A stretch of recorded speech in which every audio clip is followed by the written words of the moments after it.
Get ready to be inspired by the great things happening in rural education. The Rural Scoop will bring you new ideas and innovative solutions. We'll dive into education issues and we'll highlight what's working in your rural communities. You'll hear from a variety of educators, administrators, professionals, and others who will provide relevant and engaging content in each episode. And now, serving up the scoop, here's your host, Dr. Melissa Sadorf. Well, welcome back to the Rural Scoop. I'm your host, Dr. Melissa Sadorf, and it is my pleasure to have a guest on that I think you're really going to appreciate today. Some people retire, but that's not Dr. Arnold Hillman. He has redeployed. For over 5 decades in Pennsylvania, he served as a teacher, a principal, superintendent, and an intermediate unit executive. And then he turned that experience into some statewide advocacy work with the Pennsylvania Association of Rural and Small Schools, testifying on funding and policy with a rural lens. With his wife, Carol, he helped open doors for first-generation students through a scholarship pipeline called McKelvey and another one called LendFest, which we'll be talking about. Along the way, he's also built early distance learning links for tiny systems. He's run superintendent searches for rural school boards, and he's kept writing about what happens when policy forgets place, including his book, There Are No Subways in Lickinville. So today we're going to be tracing Arnold's through line, policy to practice and coalition to classroom, and turning it into Monday Ready moves. So let's get to it. Arnold, welcome. Thank you for joining me today. Thank you for having me, Melissa. Well, I want to start with that through line that I talked about, where let's walk through the classroom work that you did all the way through the coalition building, and just give us a map. What ties all of this work together? Your different hats that you've worn in rural education as teacher, principal, superintendent, IU, executive, advocate, organizer, and all kinds of things that you've done. What is it that has anchored your work, and why are you still active today? What is your North Star that gives you purpose even today? Must be something in my background is genetic. I have no idea why I do the things that I do. All I know is that I wind up helping people, and that's about as far as I can understand it. When I was a little boy, my dad died when I was very young. I was 4 years old. We had to go live with grandma, and she was a very, very strict person. So I was raised by women, my older sister, my mother, and my grandmother. And once in a while, I hate to say this, I used to steal money from my grandma's purse and go down to the Bowery in New York, which is where all the bulbs were because it had heated vents coming up from the floors. And I used to throw nickels and dimes at them. I have no idea why I did that. And frankly, I have no idea why I have done some of these other things that I have done.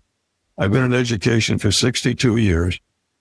And whatever guides me, it guides me to help people, even now that I'm living in a continuous care community where 90% of the people are women. I've gathered the men together, and we go out every Monday to a different breakfast place. It's just something that is within me. I have no idea how it got there or why I do it. It's just helping people. That's about all I can think of. If you were going to give advice to a brand new rural leader, let's say that they wanted to know some words of wisdom, what would you provide to them as far as things to think about?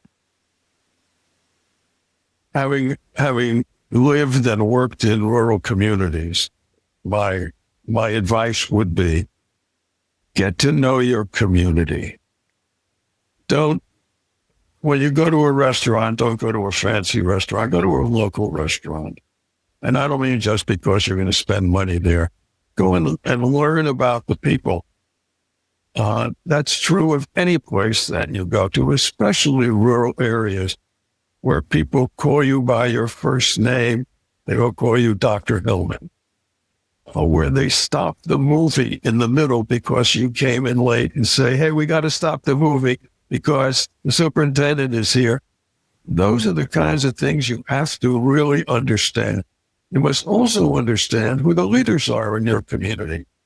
If you want to get things done, you have to know those people and, frankly, ingratiate yourself with them. I think one of the things that has bothered me for a very, very long time is that rural people think that the people who are doing bad things to them over the past 40 and 50 years are people who live in the woke part of our country. In fact, that's not true. Local people, local congressmen, local state legislators are the people who really affect their everyday life. And I wish they would understand that. In the 2024 election, there are 66 million rural people. There are about 3,144 counties in the United States. About 1,958 of them are rural, and they voted overwhelmingly for our current president, thinking that he would make life better for them. That's not the way it works. It doesn't work that way. The federal government hasn't figured out how to fix rural areas. That's because they're not the ones who should be doing it. And that's my advice. Yeah, I appreciate that perspective about a lack of understanding of rurality and people that are coming into a rural community that don't have that perspective. What would you advise somebody that was coming in as an outsider, even though they want to give back, they want to be a teacher at the rural school, they want to be a part of a rural community, they like the slower pace of life, they are wanting to be involved in that kind of community atmosphere that you may not get anywhere else. What would you tell them to be thinking about and doing once they got into that community so that they do understand rurality? If you have children, you'll live in the community. If you're a school superintendent, especially, even a high school principal or elementary principal, have your own children go to those school districts, because people will say he's making things better because of his own kids, and that's a good thing. I've run through that so many times. Not that I resent people who live outside the community or anything, but if you really want to get to know what it is that you can do to be involved in, and that's a good thing for teachers. It's a really good thing for anyone who comes to work, whether it's in education or anything else. You have to understand that rurality is different. The first question outsiders always ask is, what is rural? What does that mean? Well, you tell me what suburban means and what metro means and what city means, and I'll tell you what rural means. It means if you're rural, you know you're rural. You're far away from the centers of whatever, and the people who live in rural areas will know you. They'll know you when you go into the general store. They may even ask you, how come you raised the taxes last year? You have to be prepared to have people come to you at odd times. It could be 24 hours a day. They're not going to wait for business hours. And anyway, they're working during business hours.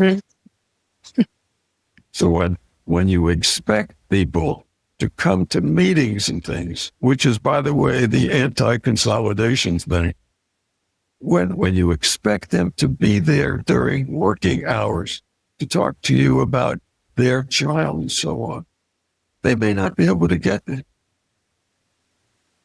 That's just the way it is. Make sure you understand what's happening. And unfortunately, the way things are right now, rural areas are not doing well at all. And we've got to fix that. So you started your career as an educator in Pennsylvania, and I want to dive into that a little bit because you spent time in classrooms, you spent time in buildings, you spent time in district offices, but you also went to an organization called the Pennsylvania Association of Rural and Small Schools. And from your years in the classroom, going through your administrative experiences through PARS, what were the structural realities, whether it's things like finance or transportation or staffing? What are those things that rural leaders really have to be aware of and have a deep understanding of before they can fix anything? Because that's what you were doing as an advocate. You were helping them to fix their own problems, as you said, from the inside. I helped start PARS in 1984. It was apparent to me, excuse me, not just as a school superintendent, but as the head of a regional education service agency of 17 districts in 3,000 square miles. And advocacy for rural schools and rural communities was absent from the legislature. The representatives from rural Pennsylvania really did not have the concept of what was happening in their own communities as far as education was concerned. And so PARS began as an organization to explain to legislators what in heaven's name was going on with schools, whether it was school funding, whether it was special education, whether it was transportation, whether it was federal funding, and all that kind of stuff. Fortunately for me, I had friends. Senator John Hines, Governor Dick Thornburgh, my local Congressman Bill Clinton, and especially a former junior high principal who I knew when I was a junior high principal from Mahanoy City up in the coal regions from a rural area, who became the head of the Senate Education Committee. And we screwed around with the funding system to get rural schools more money. And we were very successful, and the money is still there yet. It was all grandfathered in. The things that you have to know about schools are not just curriculum. School superintendents and principals come in thinking that they're either curriculum people or finance people.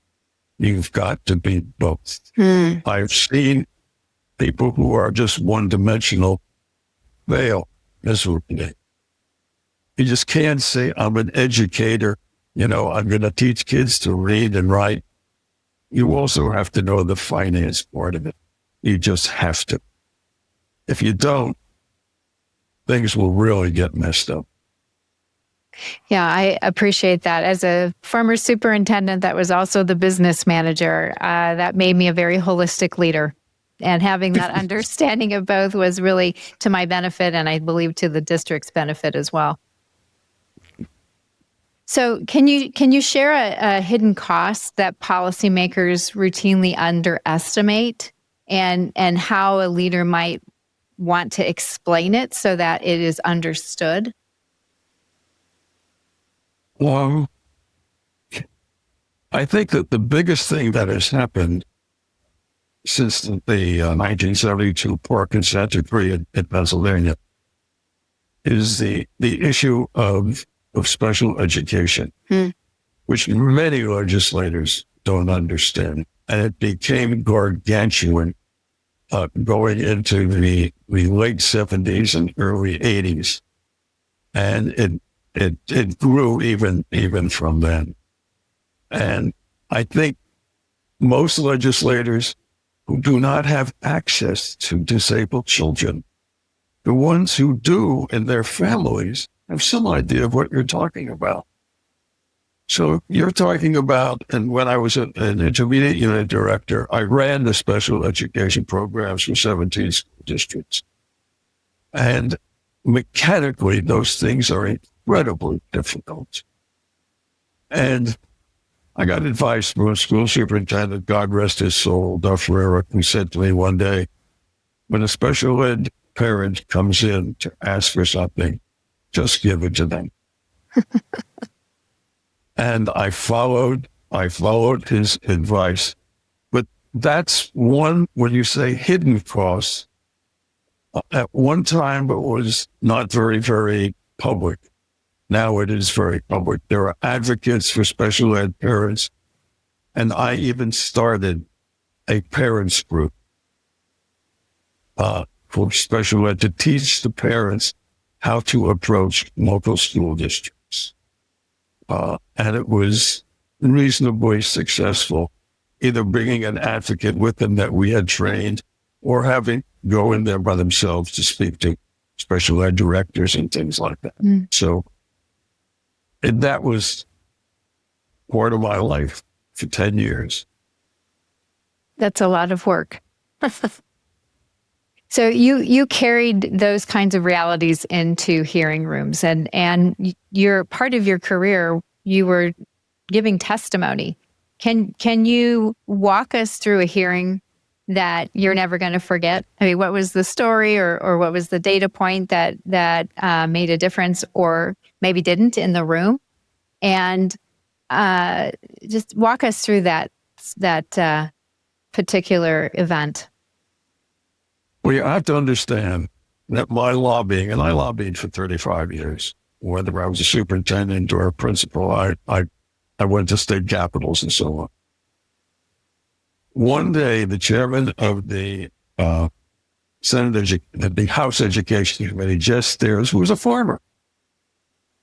He said to me, Arnie, the people here don't understand anything about rural education. So I said to him, what do you want me to do? He said, I want you to come to a hearing, and the hearing will just be you. And they can ask you all kinds of questions. You can present stuff to them. You can tell them all kinds of things. So I said to him, okay, Jess, I don't mind doing that. How long do I have? He said, it's limitless. And of course, some people walked out. That's full. But I was able to at least open some people's eyes to what goes on in rural schools. Some of them were rural educators, and they hadn't been in a school since they went to school. They thought things were the same way as they were in 1950. And they soon found out, I guess, and it enabled me to gather rural educators to support.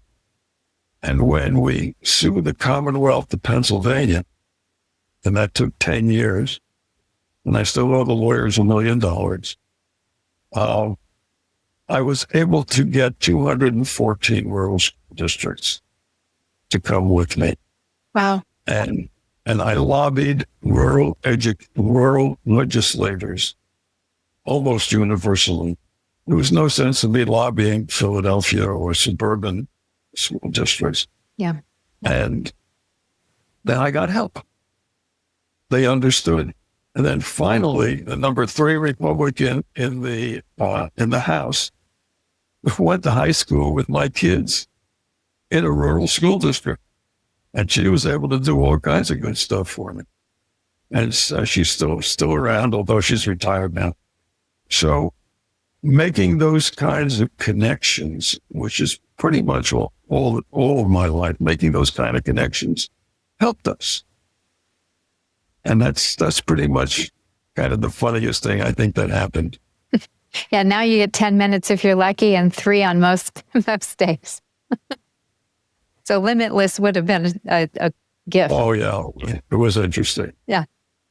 So how would you we have a lot of rural educators and leaders in different parts of the country that are interested in getting involved in advocacy work. And one of the ways that they can do that is to provide testimony at a subcommittee hearing or a committee hearing. Can you talk a little bit about how they might want to prepare for something like that? You know, what things should they bring? What kinds of things should they prepare to speak about? And these are skills I'm sure that they could also use with a tough governing board presentation or a community presentation as well. But walk us through how people might want to get ready for a testimony like yours. Well, first of all, people should join organizations. They should join whatever organizations, whether it's teacher unions or whether it's professional organizations or whatever, become involved. You can't just go there by yourself because people are not going to listen to you. They'll say, oh, that's very nice. Who do you represent? Myself. I'm just a superintendent. I used to take bunches of superintendents down to the state capitol to see how other people present things. And I think what we learned is that you present things in kind of a bullet fashion. People are not going to listen to long diatribes at all or complaints at all. They'll just put their heads down. You have to be very succinct in what you are saying. And you have to represent a much larger group than just yourself. The way of doing that is to watch other people, even take notes. Go to a couple of these hearings and see the people who seem to gain the interest of the legislators. You do it at your own school board meetings. You should be able to do it, when you go and speak. If school board members are not going to listen to an hour's worth of diatribe about how the federal government is messing you up, they're not going to listen to that. They'll fall asleep. And in my situation as a superintendent in Kutztown, which was heavily Pennsylvania Dutch, you have to understand their priorities are not always your priorities. I used to argue with them. They did not want to interview school superintendents. They didn't want to interview principals. They didn't want to interview anybody except the director of music and the basketball coach. That's who they wanted to interview. And I used to play tricks on them like crazy. But those were the priorities. And everybody in the town had an instrument because they were big time into music. So I'm sure you understand, Melissa, as soon as you see the people on your board, what are their priorities? And the same thing is true with legislators. What do you think their priorities are? If their priorities are transgender, don't bother going. That's 1% of our population.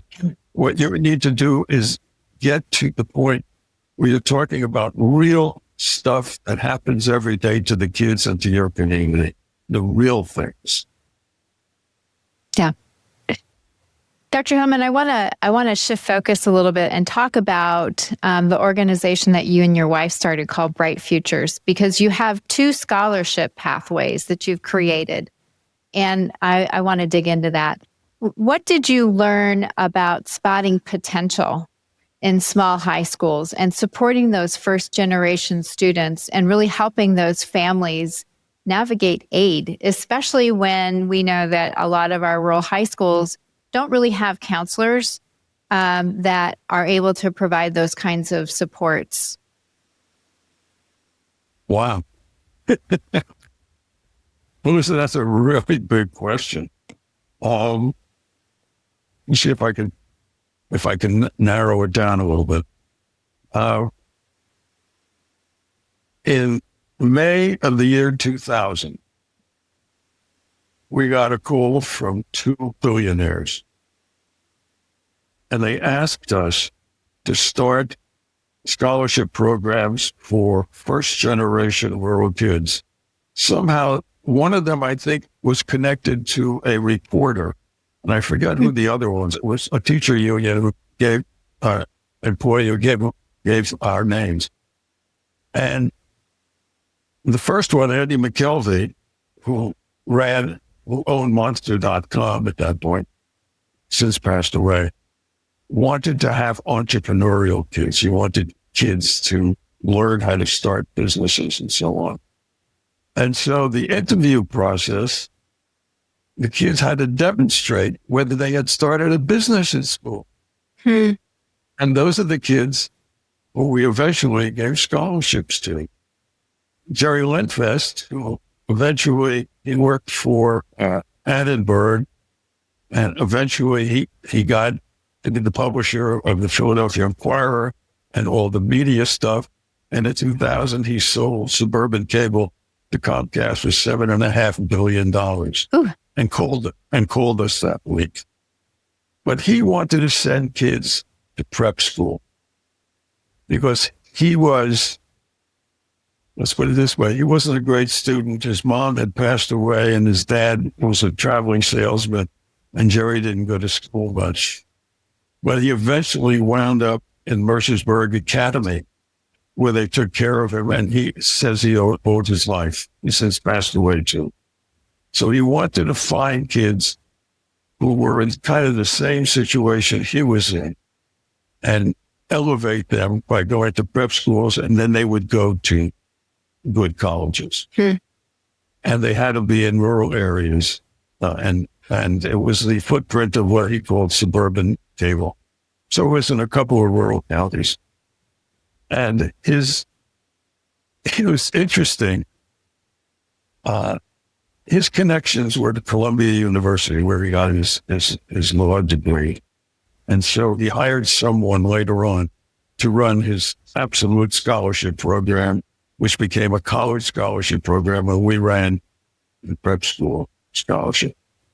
But he was a very plain, ordinary guy, whereas Andy had been married 6 times.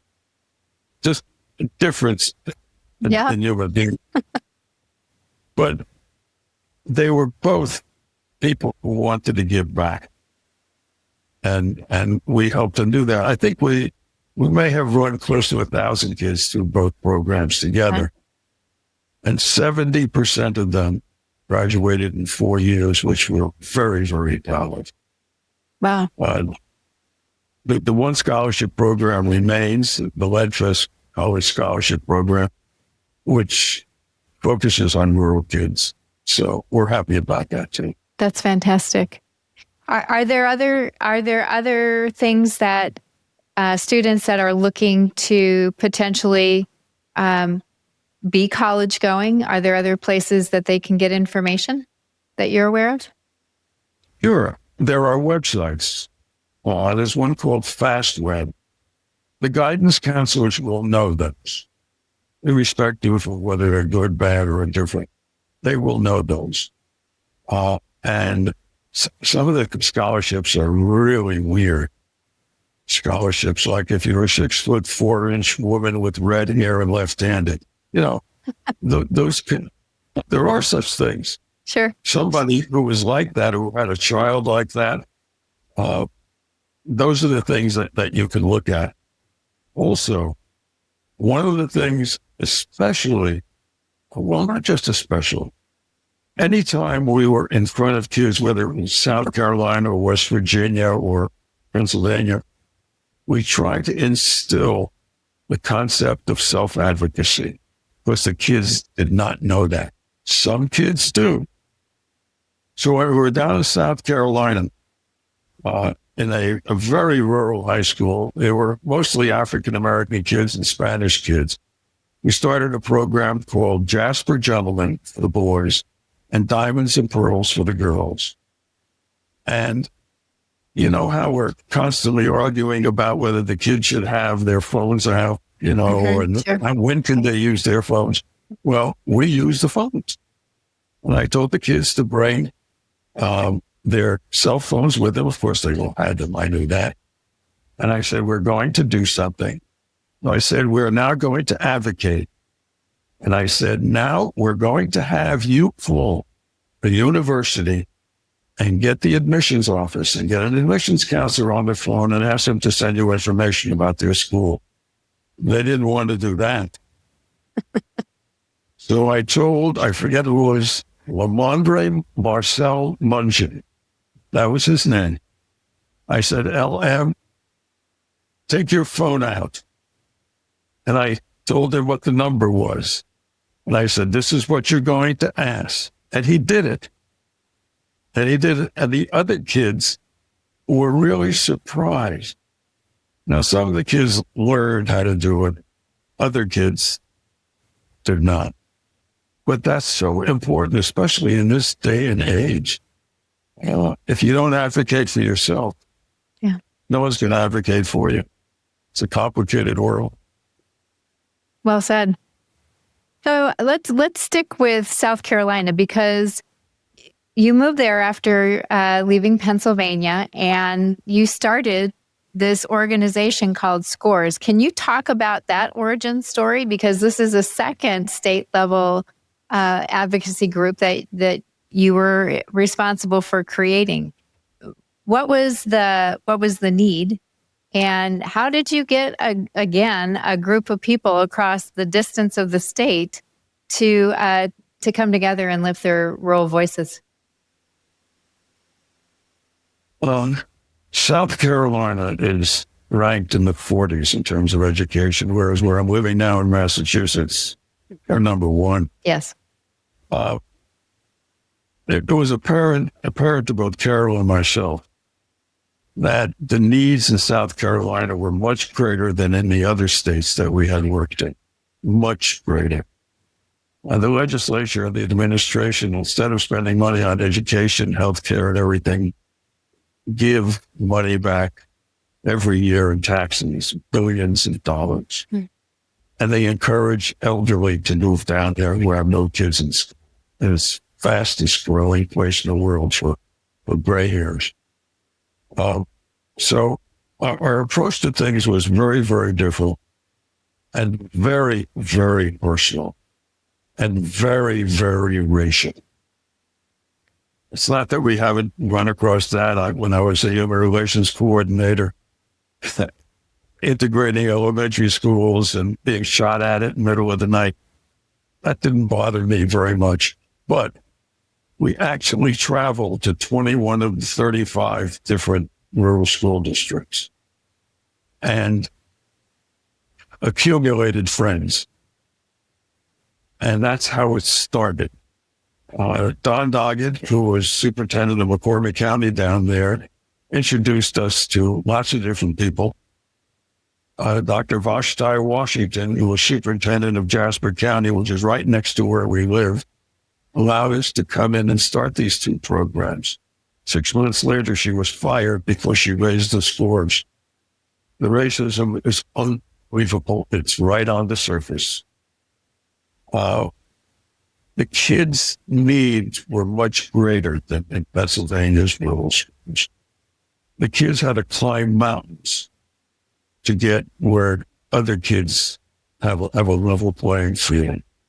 There are very few wealthy school districts. And if you've ever heard the corridor of shame, the corridor of shame is up and down Route 95 from North Carolina all the way down to Georgia. And Pat Conroy wrote about it. It's rural school districts that are mostly African-American and now Spanish. So our approach had to be exceedingly personal. And when we were working with the kids in Jasper County, we went to 150 basketball games in the years that we were there. Wow. And I'm a basketball freak. Both men's and girls. Well, we went to state finals a couple of years. It was a way of meeting parents. And eventually, even though the color of our skin was certainly different, the parents understood what our priorities were, that they saw that. And I can only think of a number of times you could eat chicken in the gymnasium. You know that whole thing about you shouldn't eat in the gym? Yeah, I do. These people ate chicken. I was astounded. Are you allowed to eat? Of course. Why not? We came here to see the JVs play at 6:00. We didn't have any dinner. I said, I didn't think about that, but that's the way it was in that community, knowing your community.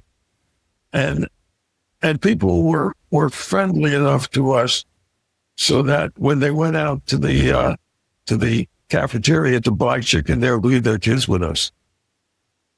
So, as I said, it was extremely personal, much more personal than we had ever seen it. Were we successful?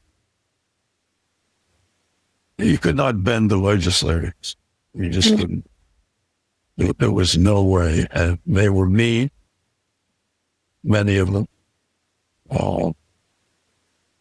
And that's about what I can say about South Carolina at this point. I wish it were different, believe me. But some of the kids, and as a matter of fact, a number of them, I have pictures of them with all their girlfriends. and Carol has communication with the young ladies. They were so good. It's a long story, and I won't tell you. They wanted to go on a weekend with Carol. They wanted to go out with her and stay at hotels and things like that, do something that they hadn't really done. And Carol said, but I'm an old lady. Why do you want to do that? And they said, well, don't worry about it. We want to go with you. And Carol said, where are you going to get the money? He said, we've already got that figured out.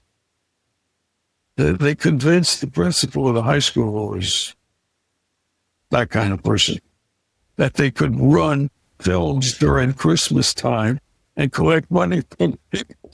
Wow. Entrepreneurial. and how? And actually, Carol got the rooms for nothing, and she got the restaurants for nothing except for a tip. But it's a much longer story than that. But once again, it's personal. Yeah. Yeah. And if you are familiar with rural areas, it's always personal. Yes, the relationships are so foundational to everything. No question. Yeah. One of the hot issues that, has come up over and over again in my 32 years as a rural educator and still continues to be a topic is consolidation. And you've warned that mergers that promise savings and don't necessarily deliver that. It's about distance and identity loss and fewer opportunities for those students. Can you talk a little bit about what conditions where consolidation might make sense and what has to happen in order for it to be protected, the community to be protected if it does have to happen? You're lucky I wrote a complete paper on it. There were 130,000 school districts in the United States in the 1930s. Now there are somewhere over 13,000. When the departments of education were created, they were created by city people. And still to this day, it's by city people. Yep. You don't see anything like combining Philadelphia with the suburbs. You do see Charlotte, Mecklenburg, North Carolina, where they tried to pie out Charlotte. And at the beginning, it was about 66% white, and now it's like 65% black, white flight. I was on the state board in Pennsylvania when we did have a consolidation for the first time in many, many years. And it was two local school districts that were fairly small, one wealthier than the other. That kind of thing made sense. When it gets into racial stuff, it makes no sense. Mm-hmm. Absolutely. And mergers are mostly rural schools, unfortunately. And what you do is you lose jobs. The schools get further and further away from parents, and parents can't make conferences or programs where the kids are and that they just can't do it. I'll give you an economic answer. There is a county in South Carolina, whose name I'm not going to mention in a moment, had at its either end, it had a Dollar General, one of those Dollar General stores or whatever they call it. And it was doing very, very well. But they figured, since they were doing so well, they would make a bigger store, and they put it in the middle of the county. Guess what? It failed because the people had to travel. And cars weren't always available. And a family may have had one car where somebody had to go to work to use it. Right. So consolidation works sometimes, but it does not work all the time. And as far as having only one superintendent, the superintendent retires and then they consolidate and you have one superintendent, then you know what you have? You have more assistants. Right. Because they have to handle all these other things. And the business office has to hire more people. It makes no sense. Also, when you consolidate the teacher unions, if you have unions, and even if you don't, the school district with the higher salary is going to be the salary for the merged district, and that costs more than the other school district that didn't have the high salary. And those are some of the things that are disadvantageous. But you're right. In some cases, it does make sense. Most of the time, though, probably not. No, it doesn't. And the South Carolina School Board Association did a study, and they found no relationship between saving money and consolidation. And I have in this paper that I've done, I have a list of all 50 states with how much expenditures per kid there are and how many school districts there are. And there's no relationship. I mean, it's all over the place. And it's hard to compare Idaho to New York State. I mean, yes. It just doesn't make any sense at all. Yeah. So you pick and choose what you want. And you have to watch out for unintended consequences. The other thing that you were very involved with was distance learning, and that was before COVID or before it was cool. Can you talk a little bit, Dr. Hillman, about what your early distance learning projects were and what you learned while you were implementing those things that might inform how we do things today?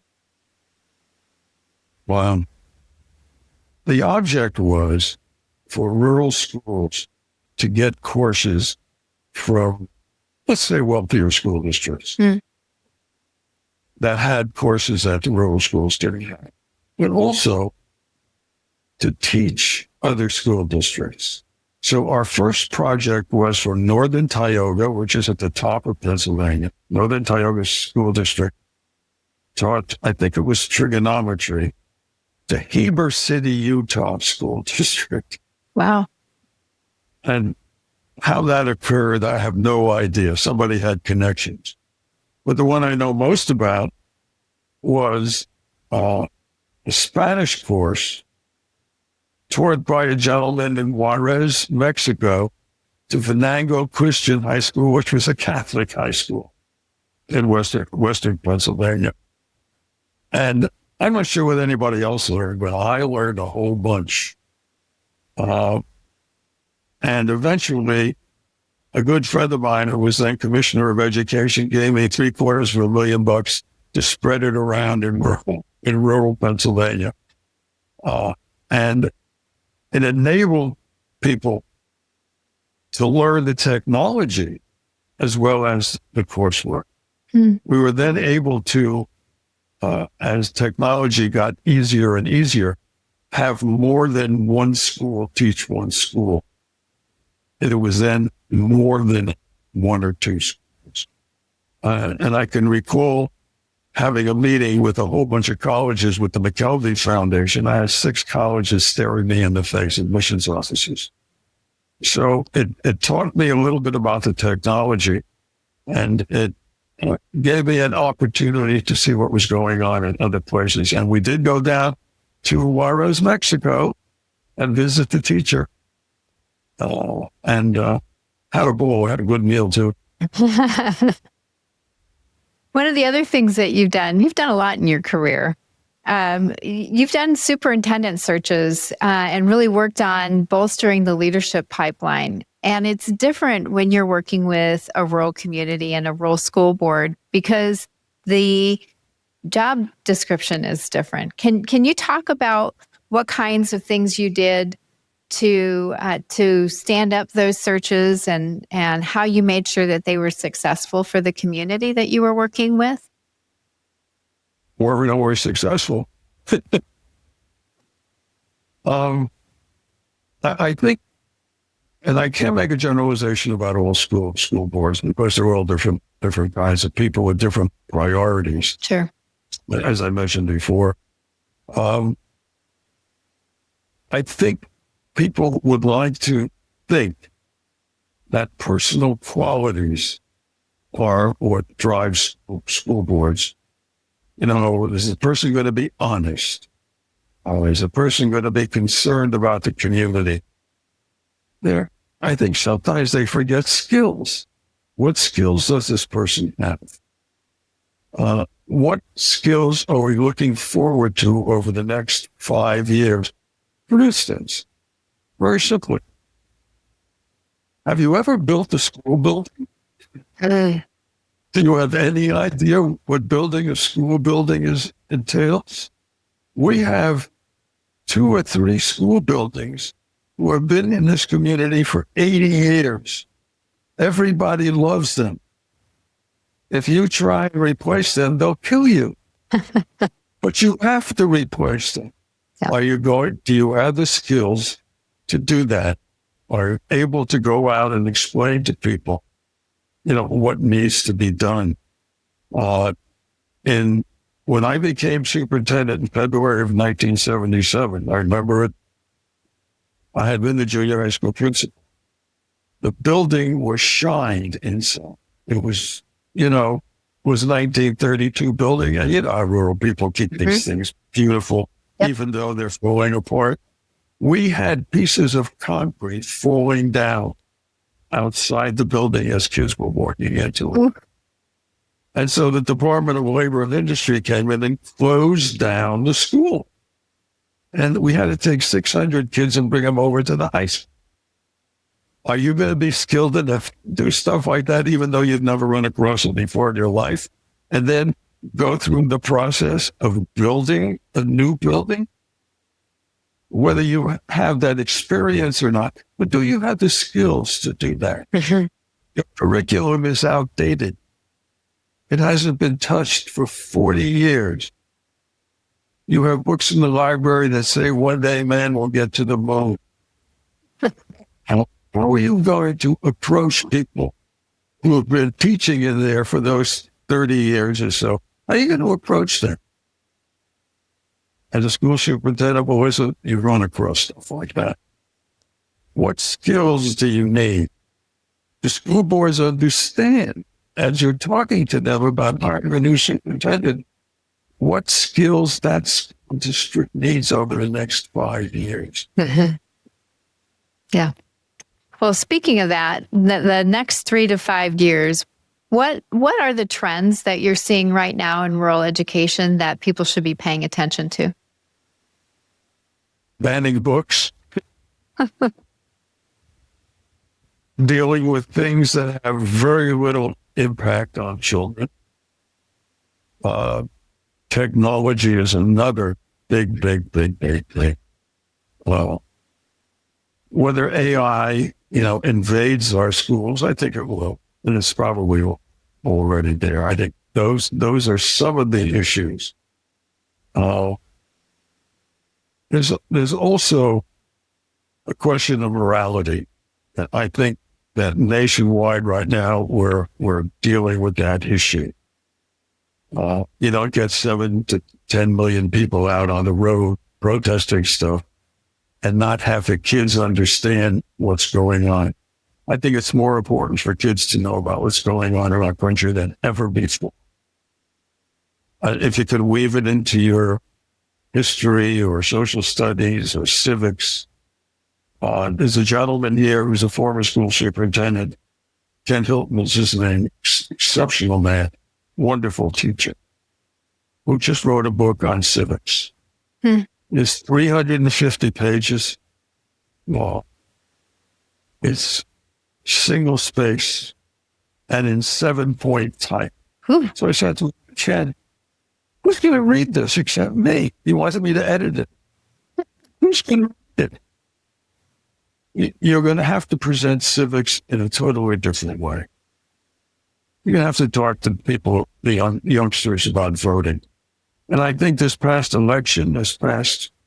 couple of months ago now, where 18 to 25-year-olds actually went out and voted a lot.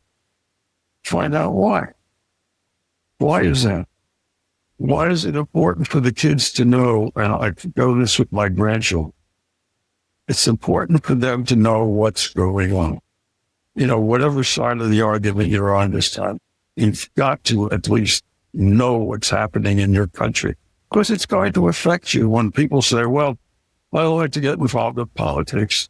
Well, politics is your everyday life. You ride on a road, a traffic light. I mean, everything is politics. The house that's being built next door, the apartment complex is being built next door so that you can't see trees anymore. I mean, it's every day. It's your entire life. You go to the grocery store now, it's politics. Yep, you're exactly right. That was, I agree. Certainly something that we want them to be paying attention to. That's been. So, Dr. Hillman, I always end with the same question, and that is, what does the term rural advantage mean to you? I'm trying to think of living it. And my children graduated from a high school of 60. They believe that they were raised in Kutztown, Pennsylvania. They have a slight Pennsylvania Dutch accent, slight. And my grandchildren also do. At least my daughter's children rather. There is a delight in rural areas that there isn't in metropolitan areas. Just a delight. It's knowing people. There's a familiarity that makes you feel good. You know that the same parents are going to come in and annoy you. You know that when you go to the grocery store, you will be treated well. When you go to Wayne's dry goods store, he's never going to complain about the taxes. And saying that, you know, the air that you breathe is cleaner doesn't mean anything because you just breathe it anyway, no matter where you are. But the familiarity on a day-to-day basis is absolutely wonderful. Wouldn't trade it for anything. And you really get to know people. Yeah. It's not like they're unfriendly. I could have sat at the Red Velvet Saloon bar for hours and hours and hours and talked to people about stuff that's going on. And they would understand me and I would understand me. And that was the joy of living in rural areas. Wow, that's for me. I love that answer. Thank you so much for sharing that. My pleasure. Well, Dr. Hillman, I want to thank you for being with us today and for turning really a lifetime of leadership into some very clear playbooks for small systems, and for reminding us that policy really has to fit the place or it doesn't serve the people. So thank you for your leadership.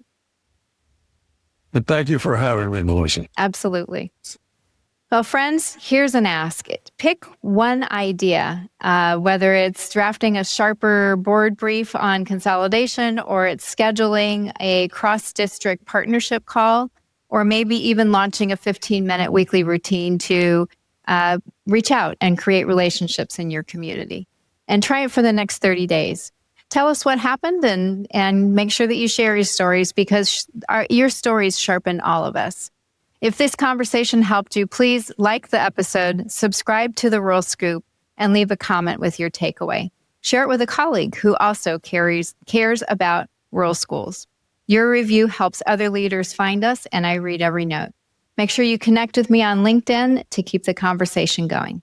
In rural leadership, our strength is our shared story. When we lead together, we thrive together. I'm your host, Melissa Sadorf, and I'll see you next time. Thanks so much for tuning in to the Rural Scoop.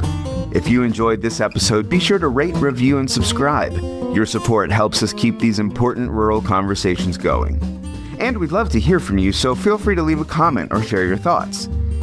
You can follow along and never miss a new release by subscribing on your favorite podcast platform or by following us on social. We're on YouTube at The Rural Scoop, Instagram at msadorf1, and X at msadorf03. The Rural Scoop is produced with support from Vela Educational Consultants. To learn more, visit velaconsultants.com. See you next time for more great discussions about rural education. And as always, keep leaning in to the rural advantage.